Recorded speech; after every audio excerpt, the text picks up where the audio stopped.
Assalamualaikum warahmatullahi wabarakatuh. Perkenalkan, kami mahasiswa dari Universitas Pancasakti Tegal, Fakultas Ekonomi dan Bisnis, Program Studi Manajemen, ingin mempersembahkan sebuah video yang bertema tentang membangun pengetahuan sumber daya manusia. Sebelum kami memaparkan materi tentang membangun pengetahuan sumber daya manusia, saya akan memperkenalkan anggota dari kelompok kami. Yang pertama, perkenalkan, nama saya Erina Sulistiawati. Perkenalkan, nama saya Hervina. Perkenalkan, nama saya Indra Arianto. Perkenalkan, nama saya Nazibul Fikri. Perkenalkan, nama saya Kasik Arinal Haq. Perkenalkan, nama saya Sili Marsetiana Nafiul Iza. Perkenalkan, nama saya Maya Damayanti. Nah, langsung saja sebelum kami menjelaskan materi intinya tentang membangun pengetahuan sumber daya manusia, alangkah baiknya kita mengetahui apa itu definisi dari manusia. Sebelumnya saya ingin bertanya kepada Mas Fikri, apa itu definisi dari manusia menurut Anda? Nah, kalau menurut saya, definisi dari manusia itu adalah yaitu makhluk sosial yang bernafas, ya seperti kita, makhluk sosial. Nah, kita kan manusia.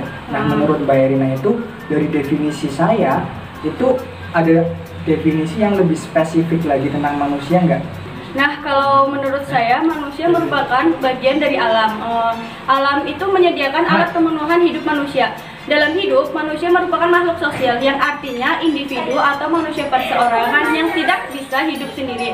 Artinya, kalau kita hidup sendiri itu tidak bisa, Mas. Artinya, manusia membutuhkan orang lain untuk memperoleh pengetahuan. Nah, pengetahuan itu berasal dari praktek, baik langsung maupun tidak langsung.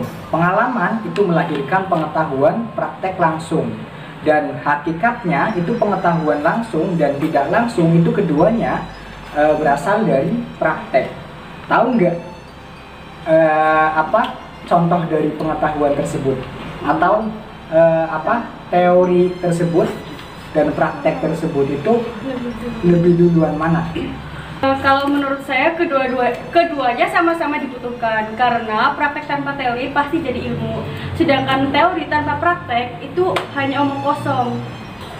Nah, dengan demikian, hakikat pengetahuan adalah terbatas pada individu, tetapi tidak terbatas pada manusia bersama. Terbatas pada manusia satu generasi, tetapi tidak terbatas pada manusia seluruh generasi. Terbatas pada ruang dan waktu, tetapi tidak terbatas pada seluruh ruang dan waktu. Manusia selalu ingin menambah pengetahuan atau informasi. Jika ada tambahan pengetahuan atau informasi, maka ada tambahan kepentingan yang mengakibatkan perubahan sikap dan penilaian terhadap fakta. Manusia belajar pengetahuan untuk mensiasati kehidupan di masa mendatang. Maka pengetahuan itu merupakan alat prediksi dan menentukan pilihan.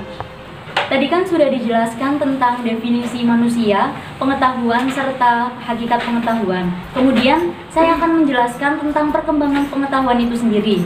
Pengetahuan manusia tidak berhenti pada satu batas, tetapi akan berkembang ke batas yang lain. Karena manusia memiliki pola pikir yang berbeda, sehingga akan menciptakan sebuah pengetahuan baru.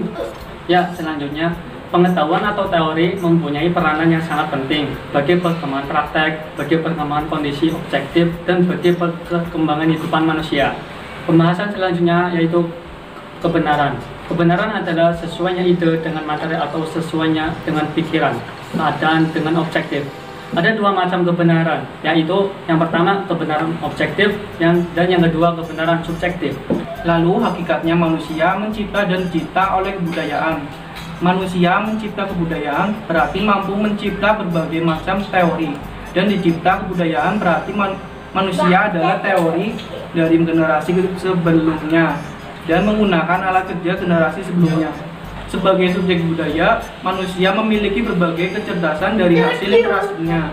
Walaupun manusia memiliki berbagai kecerdasan, tetapi ia sebagai makhluk terbatas karena kondisi objektif alam dan sosial itu sangat luas, sehingga tidak seluruhnya bisa dijangkau oleh indera dan otak manusia. Dari materi yang telah kami sampaikan, dapat disimpulkan bahwa hakikatnya praktek melahirkan teori. Kemudian, teori melahirkan alat kerja dan cara kerja.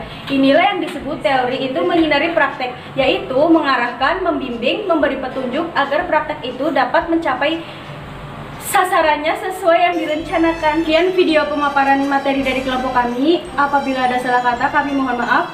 Wassalamualaikum warahmatullahi wabarakatuh.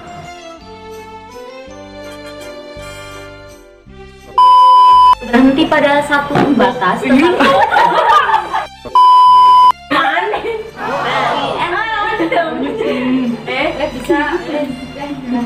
Nah, sip. Nah, demikian hakikatnya pengetahuan atau